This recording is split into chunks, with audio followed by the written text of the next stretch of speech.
So last Friday, I got a chance to play Granblue Versus. Gotta say, I never thought I'd play another anime-based fighting game since Naruto? DBZ? No. We don't talk about Jump Force. Before we begin, let's talk about where the game stemmed from. Granblue Fantasy. Now, if you haven't watched the Granblue series yet, or read the manga, I highly recommend checking it out first before watching the rest of this. If you need to find the anime, you can check it out on Crunchyroll. Disclaimer, we are not sponsored by Crunchyroll. Basic gist of the storyline is the protagonist assists a girl in escaping an army, chasing after her, boy gets severely injured, girl gives him powers. They then proceed to head to an island where the army can't find them. And this gives the protagonist purpose because he has heard that his father is there. Alright, story time over, let's proceed with the game. So Granblue Versus is currently in its beta phase and is created by Arc System Works, the same creators as BlazBlue, Guilty Gear, and Dragon Ball FighterZ. There's no formal training mode provided yet, but they do have a set of introductory guides and command lists available in-game. The lobby features an arcade-style setup where you sit in one corner while you wait for the opponent to join. In the character select screen, you get to choose among 5 characters: Gran, Catalina, Charlotta, Lancelot, and Fairy.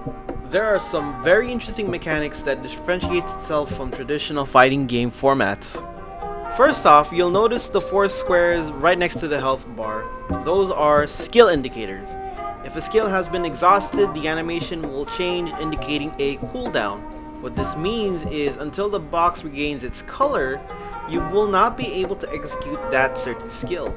And depending on the strength of the skill, the cooldown may vary according to that.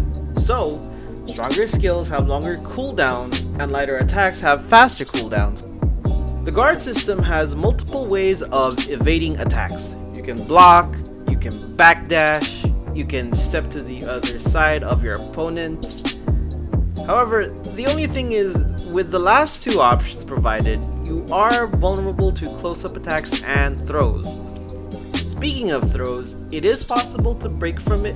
However, the issue behind that is that if you are unable to execute the break in time, you will suffer a slight amount of damage. The game also provides 2 types of super attacks. The first one is Skybound Art.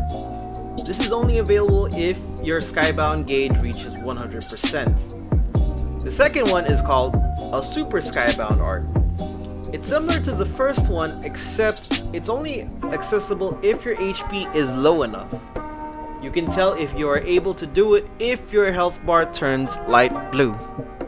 While these skills do a ton of damage, the only downside to it is that it exhausts all your skills. Now, my thoughts on the beta so far. I gotta say, I really enjoyed the game, even if it was only for a short while. It's definitely unlike the fighting games I've played so far. I can't give a rating at the moment, so tune in again to hear the final word on the game. If you want to do that, all you need to do is drop a subscribe on my YouTube channel and also click on the bell icon to make sure that you're up to date. This is Baka. Stay groovy, y'all, and peace out.